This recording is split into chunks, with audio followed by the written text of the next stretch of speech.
예수님께서 잡히시기 마지막 주일에 예수님이 예루살렘에 들어가셨는데, 그때 사람들이 손에 종려나무 가지를 들고 호산나 호산나 찬양을 드렸다고 그래서 우리가 이 날을 종려주일이라 이렇게 부릅니다. 자, 오늘 말씀은 그 첫 번째 주일에 어떻게 이루어졌는지, 또 그 당시 제자들이 경험했던 일들을 중심으로 해서 오늘 말씀을 보려고 합니다. 자, 1절을 보시면 그들이 예루살렘에 가까이 가서 감난산 벳바게에 이르렀을 때에 예수께서 두 제자들을 보내셨다, 이렇게 나옵니다. 여기서 이 벳바게라는 말은 뭐냐, 벳이란 말은 우리가 성경에서 벳 하면 이거는 집이란 뜻입니다. 바게니까 바게의 집, 이런 뜻인데, 이 의미는 뭐냐면 아직 익지 않은 무화과 열매의 집이다, 이런 뜻이에요. 아직 익지 않은 무화과 열매의 집이다. 그래서 우리가 이 본문 다음에 나오는 게 뭐냐면 예수님께서 그 열매 없는 무화과 나무를 책망하시는 사건이 나오죠. 자, 이렇게 성경이 연결이 되는 겁니다. 자, 그리고 여기 보니까 두 제자가 등장하는데 예수께서 두 제자를 보내셨다. 자, 이 두 제자가 누굴까? 대개 학자들은 베드로와 요한일 거다라고 추정을 합니다. 그러니까 추정하는 거예요. 베드로와 요한일 거다. 자, 예수님께서 베드로와 요한일 거다라고 추정하는 이 두 제자에게 예수님께서 어떤 미션을 주는 겁니다. 자, 어떤 사명을 주냐면 2절을 보시면 이르시되 너희는 맞은편 마을로 가라. 그리하면 곧 매인 나귀와 나귀 새끼가 함께 있는 것을 보리니 풀어 내게로 끌고 오라 그랬어요. 여러분, 지금 예수님께서 제자들에게 뭐라고 말씀하셨냐면, 자, 맞은편 마을로 가보면 나귀가 매여 있는 나귀가 있을 거다. 그 매여 있는 나귀가 있을 건데 그 나귀를 풀어서 가지고 오라. 자, 이런 말씀이에요. 그러면 제자들 마음속에 두 가지를 생각했을 겁니다. 하나는 뭐냐면 정말 가면 나귀가 있을까 하는 생각. 그죠? 정말 가면 나귀가 있을까. 그 다음에 두 번째 생각은 뭐냐면, 만 있다고 그래도 우리가 가서 아무 얘기 없이 그 매여 있는 나귀를 풀어서 그냥 우리가 끌고 온다 그러면, 그럼 이게 되는 일인가? 또 만약에 주인이 있다 그러면 어떻게 이야기할 건가? 아마 이런 생각을 했을 겁니다. 아마 여러분들도 생각을 할 거예요. 저도 똑같을 겁니다. 그때 예수님께서 뭐라고 말씀하십니까? 3절을 보시면 만일 누가 무슨 말을 하거든 주가 쓰시겠다고 해라. 그러면 즉시 보낼 거다. 자, 그러면 지금 예수님과 이 제자 두 사람과의 주고받는 대화입니다. 자, 대화인데, 여러분, 베드로와 요한이 지금 예수님께서 하신 말씀, 한번 가면, 자, 나귀 하나가 있을 건데 그거를 매여 있는 나귀를 풀어서 내게로 가지고 오라. 만약에 누가 뭐라고 말하면 예수님이 쓴다고 말해라. 그러면 줄 거다. 자, 이렇게 오고 간 대화, 우리가 단순한 대화 같지만 이게 참 믿겨지는 얘기냐 하는 거예요. 그리고 이 말에 내가 그대로 따라갈 수 있겠냐는 겁니다. 이 쉬운 일이 아니에요. 그런데 6절을 보니까 제자들이 가서 예수께서 명하신 대로 그대로 했다는 거예요. 자, 제자들이 가서 예수께서 명하신 대로 그대로 했다. 자, 그러면 제자들이 어떻게 해서 이 예수님 말씀 앞에서 그대로 순종할 수 있었을까 하는 겁니다. 그래서 우리 신앙생활에 중요한 게 있어요. 그게 뭐냐면 체험이라는 겁니다. 신앙생활에 중요한 게 뭐라고요? 체험이라는 거예요. 제자들은 어떤 체험을 했습니까? 3년 동안 예수님을 따라다니면서 했던 체험들이 있습니다. 어떤 체험을 했습니까? 요한복음 2장을 보면 예수님이 가나의 혼인잔치집을 방문하셨단 말이죠. 그런데 그 집에 뭐가 떨어졌습니까? 포도주가 떨어졌어요. 그때 예수님이 하인들 보고 뭐라고 말씀하시냐면 저 항아리에다가 물을 갖다 부으라 그래요. 제자들이 이렇게 보는 겁니다. 물을 갖다 부으라는 거죠. 제자들은 이해를 못했습니다. 왜 예수님이 물을 갖다 부으라 하실까? 궁금하기도 했겠죠. 자, 그런데 좀 있다가 물이 찼다고 말하니까 예수님 뭐라고 말씀하시냐면 그 물을 떠서 연회장에 있는 하객들에게 나눠주라는 거예요.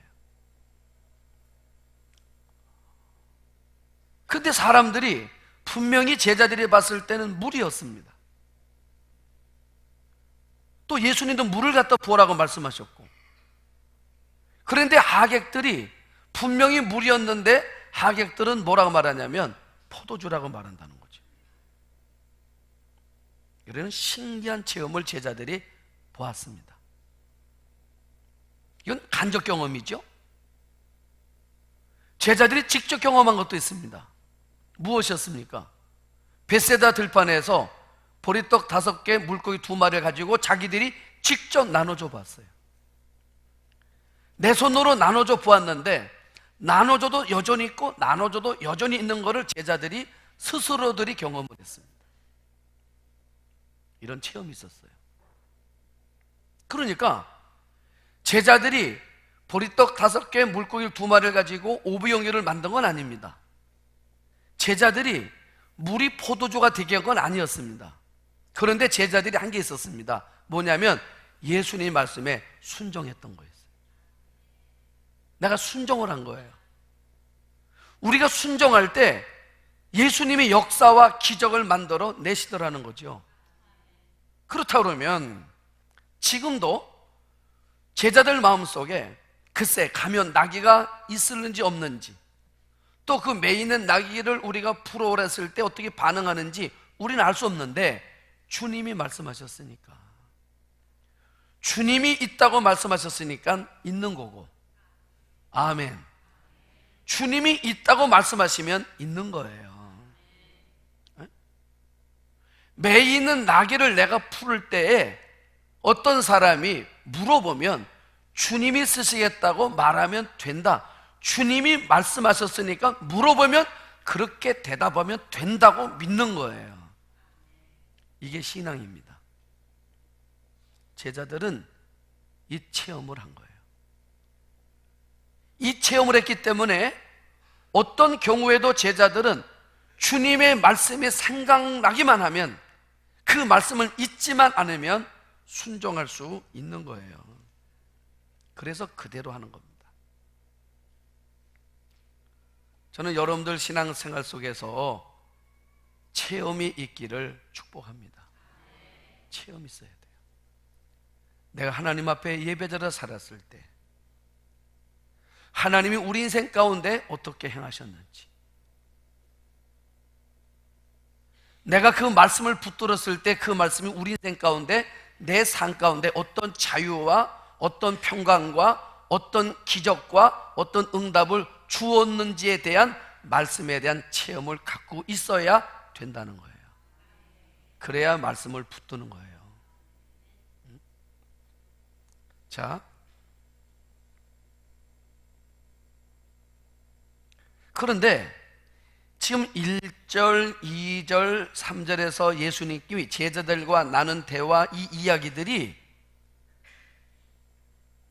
그냥 순간적으로 예수님과 제자들 사이에서 오고 간 대화인 줄 알았었는데 그게 아니었다는 거죠. 자, 4절, 5절을 보십시오. 이는 선지자를 통하여 하신 말씀을 이루려 하심이라 일렀으되 시온 딸에게 이르기를 내 왕이 내게 임하나니 그는 겸손하여 낙이 곧 멍에 매는 짐승의 새끼를 탔도다 하라. 자, 지금 예수님이 뭘 타실 거라는 겁니까? 나귀를 타고 예루살렘에 입성하실 거다. 이거를 지금 누가 예언했다고요? 스가랴 선지자가. 지금 스가랴 선지자가 앞으로 메시아가 오셔서 예루살렘에 입성하실 때는 나귀를 타고, 어린 나귀를 타고 입성하실 거라는 거를 스가랴가 예언했는데, 이 예언이 언제적 거냐면 지금 이 말씀이 시작된 이후로부터 전으로 거슬러 올라가면 520년 전 얘기예요. 520년 전에 이 이야기를 스가랴 선지자가 예언을 한 겁니다. 여러분, 그러니까 짐승 하나를 부르는데도 아무렇게나 부른 게 아니란 말이에요. 나귀 하나 앞으로 그 주님이 십자가로 가시는 이 길에 사용되어질 이 나귀도 520년 전에 예언이 되어 있었다는 겁니다. 여러분, 그러니까 우리가 신앙생활을 오래 하신 분들 있잖아요. 아마 신앙생활을 오래 하신 분들이 하시는 말씀들이 있습니다. 어떤 얘기를 잘 하시냐면, 어떤 일을 만나잖아요. 그러면 이런 얘기를 잘 하신다고. 다 그게 주님의 뜻이야. 이런 말 여러분들 들어보셨지요? 그러면 그게 다 주님의 뜻이야 라고 말하면 그 말이 은혜가 돼요, 안 돼요? 안 되지요. 이게 주님의 뜻이야 라고 말하면 은혜가 돼요, 안 돼요? 돼요? 여러분 자녀가 대학을 떨어졌어. 누가 와서 말해요? 주님의 뜻이야. 아멘 돼요? 안 되잖아. 어떻게 아멘 된다고 그래요? 어떻게 아멘이 됩니까? 떨어졌는데. 내 아이가 대학을 떨어졌는데 와서 주님의 뜻이야 라고 말할 때, 그렇게 말하는 그분을 여러분들이 바라볼 때 어때요?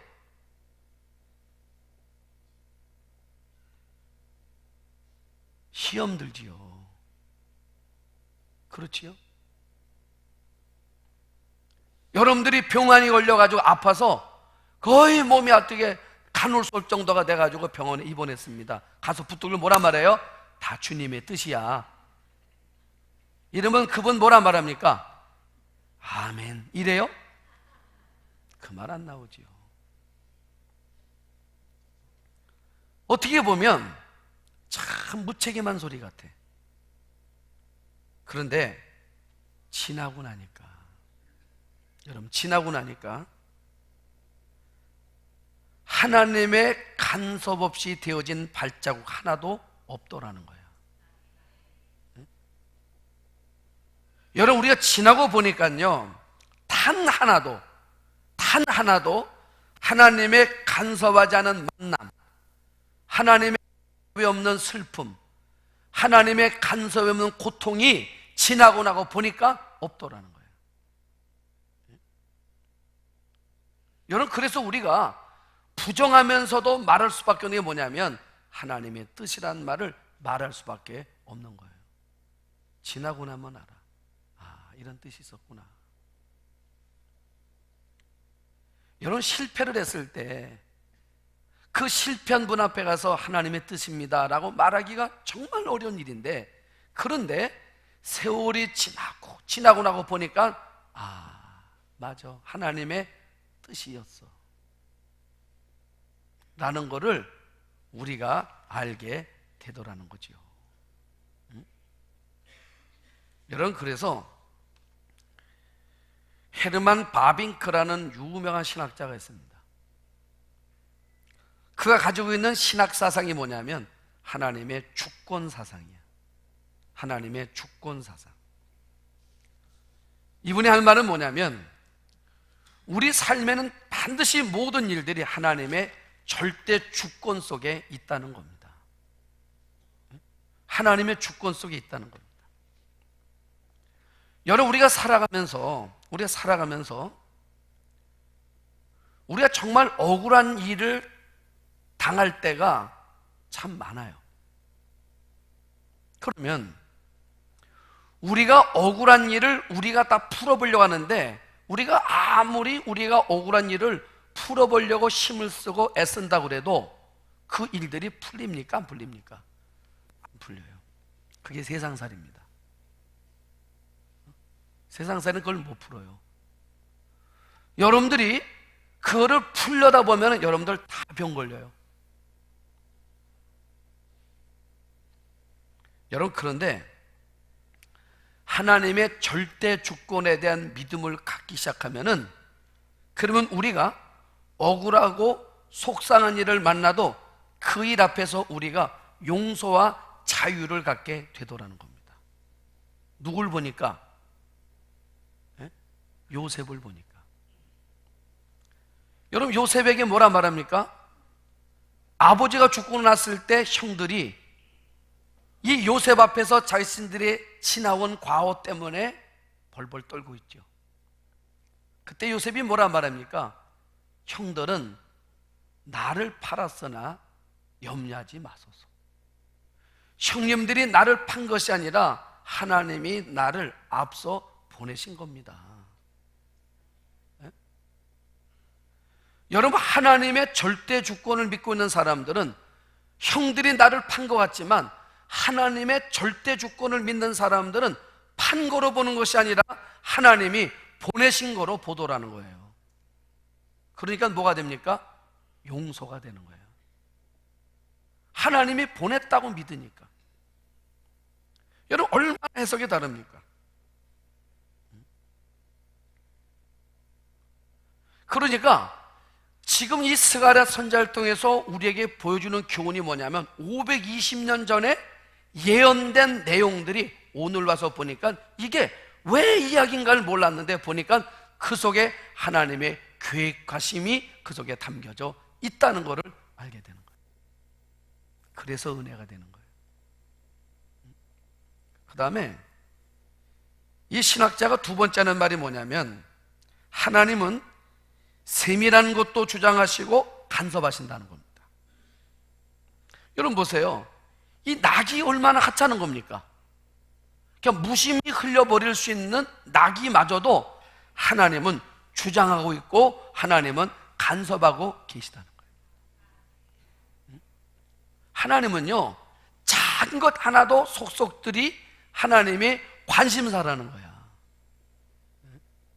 그러니까 여러분, 우리가 이 하나님의 세계에 대한 거, 나귀가, 여러분, 이 나귀는 참 하찮은, 그리고 미물이란 말이죠. 그런데 이 나귀를 통해서 이 하나님의 위대한 일들이 하나님의 위대한 도구로 사용될 거를 누가 알았겠어요? 인생 그런 거예요.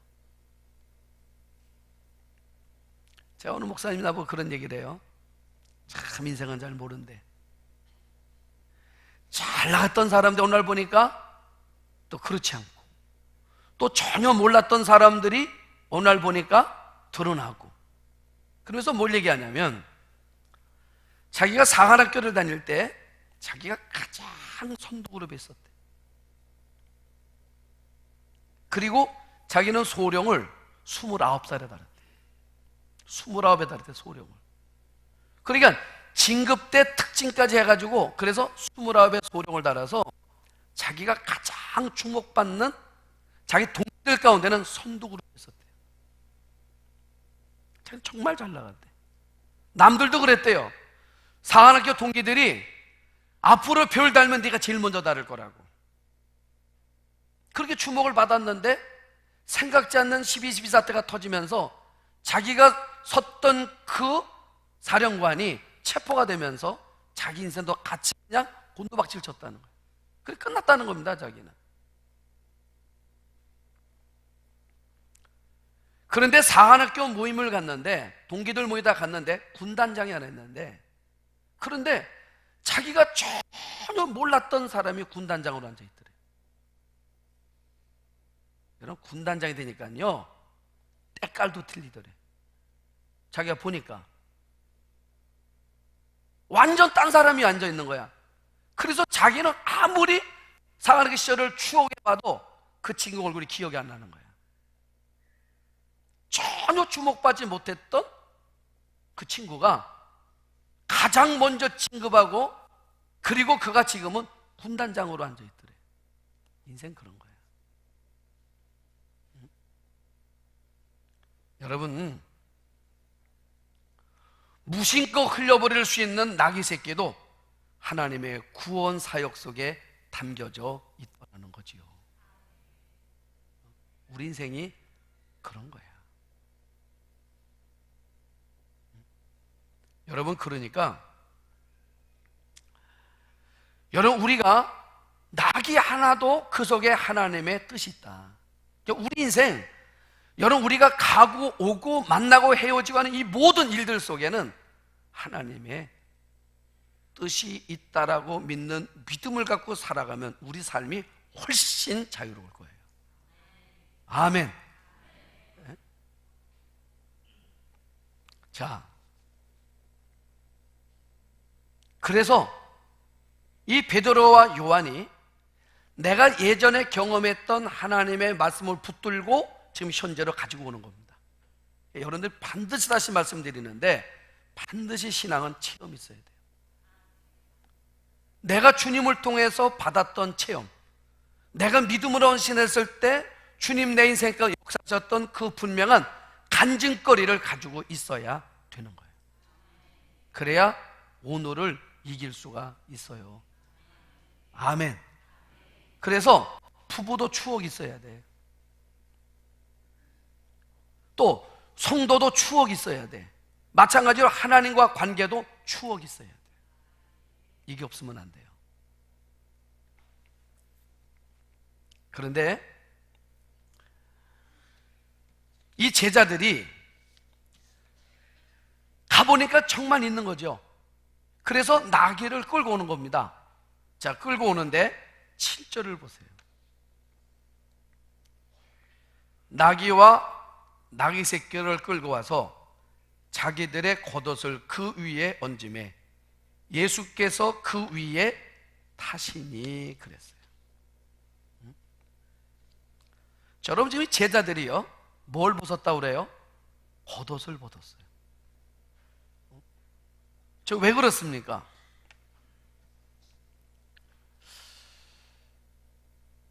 아마 제자들이 예수님이 말씀하신 대로 나귀를 끌고 오면서 문득 이런 생각을 했던 것 같아요. 어떤 생각이냐면, 내가 3년 동안 예수님을 따라다녔는데, 내가 예수님을 따라다니면서 가만히 뒤돌아보니까 내가 주님께 드린 게 없어요. 내가 늘 주님께 받기만 했지 드린 게 없어요. 그래서 겉옷을 벗는 겁니다. 그런데 겉옷은 당시 팔레스타인 사람들에게는 아주 중요합니다. 왜냐하면 낮에는 이게 외투예요. 그리고 밤에는 이들이 이불입니다. 아마 여러분들이 들으셨던 것처럼 팔레스타인은 밤에는 굉장히 춥습니다. 외투가 꼭 있어야 돼요. 여러분, 외투가 얼마나 필요했으면 사도 바울도 디모데후서 4장 보면 이렇게 말합니다. 내가 올 때에 내가 입었던 겉옷을 가져오라는 말을 써요. 그만큼 이스라엘, 이 팔레스타인의 사람들은 겉옷은 굉장히 중요한 겁니다. 그런데 여러분, 그 중요한 그거를 내가 예수님을 새롭게 발견하고 나서부터 주님께 그거를 드리기를 헌신하는 거예요. 저는 우리가 이번 한 주간을 고난주간으로 우리가 지키기를 원하는데, 우리 각각의 마음속에서 내가 주님께 무엇인가 어떤 것을 하나씩은 하나님께 드리는 한 주간이 되기를 원합니다. 그건 무엇이든 상관없어요. 예를 들면 나는 이 한 주간은 하나님의 말씀을 묵상하는 대로 내 한 시간을 하나님 앞에 드리겠다. 그럼 성경을 한 주간 매일 읽으십시오. 나는 하나님 앞에 무엇으로 하나님 앞에 이 제자들이 주님 앞에 겉옷을 벗어드린 것처럼 나는 무엇을 벗어드릴까? 시간을 벗어드릴까? 아니면 물질을 벗어드릴까? 아니면 내 재능을 벗어드릴까? 무엇을 벗어서 주님 앞에 내가 가신 그 길을 함께 동참할 수 있는 무엇으로 내가 헌신할까? 한번 여러분들 마음속에 생각을 하십시오. 그리고 주님 앞에 여러분들이 드리기를 원하십시오.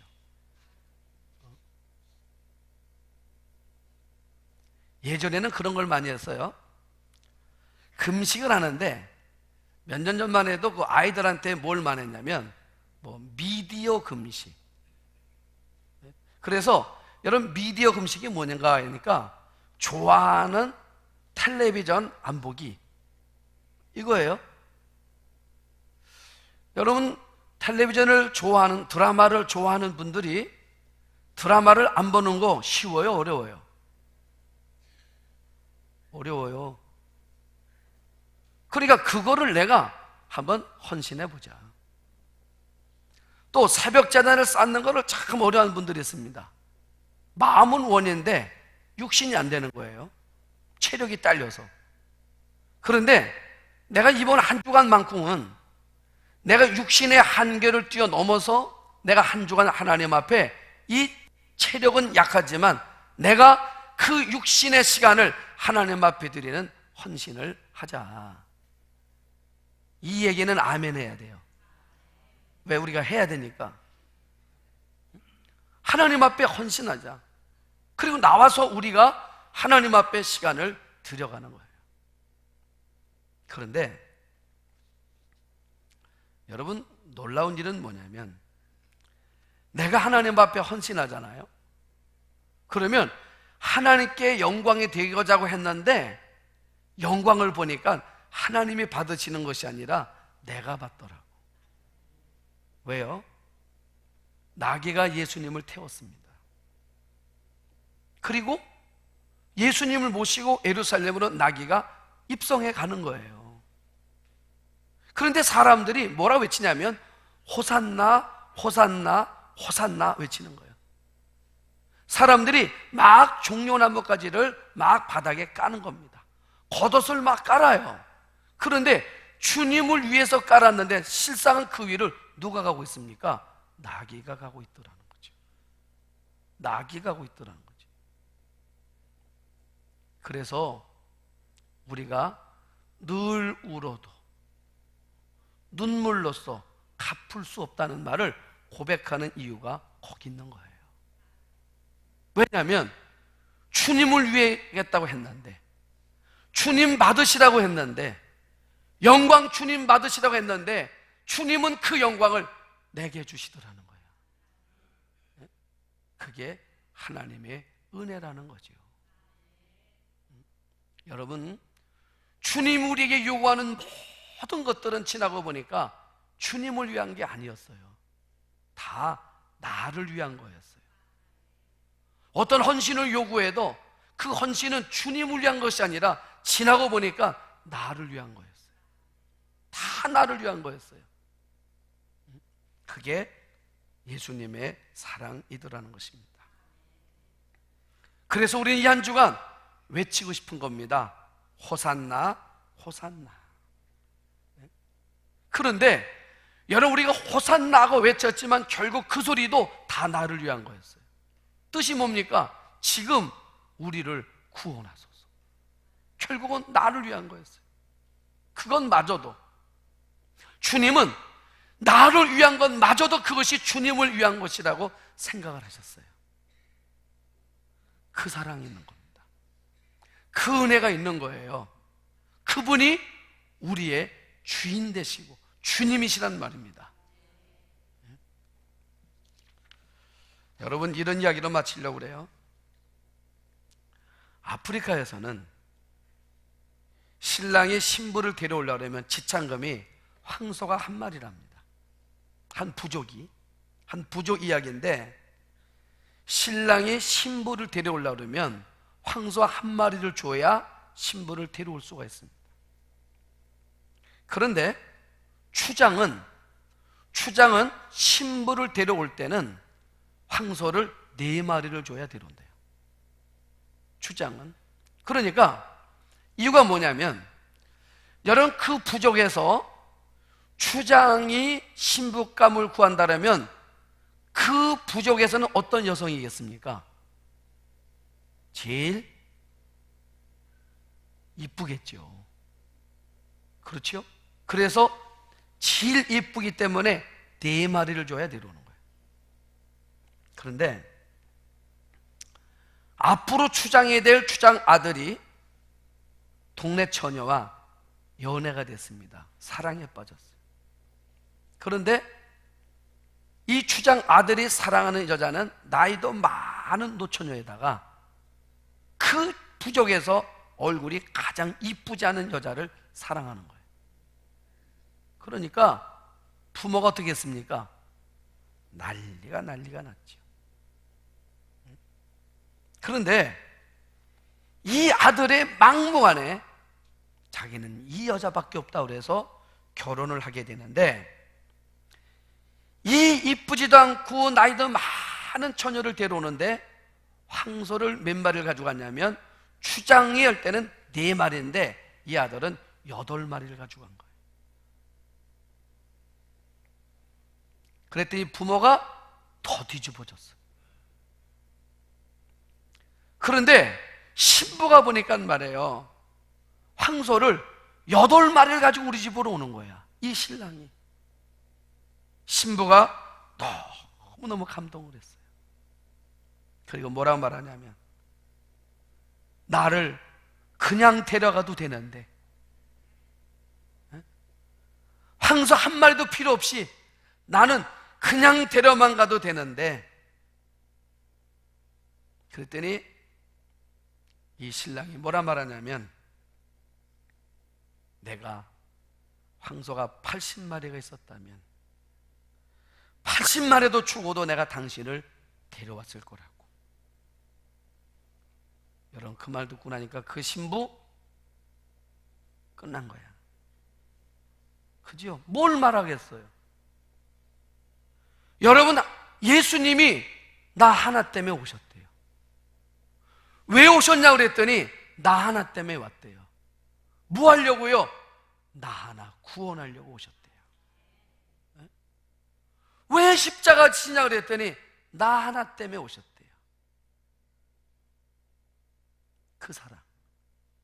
그 사랑 때문에 우리가 다시 일어서는 거예요. 그리고 그 길을 가는 거예요. 그 사랑을 붙들고 나가는 이 믿음의 한 주간이 되시기를 주의 이름으로 축복합니다.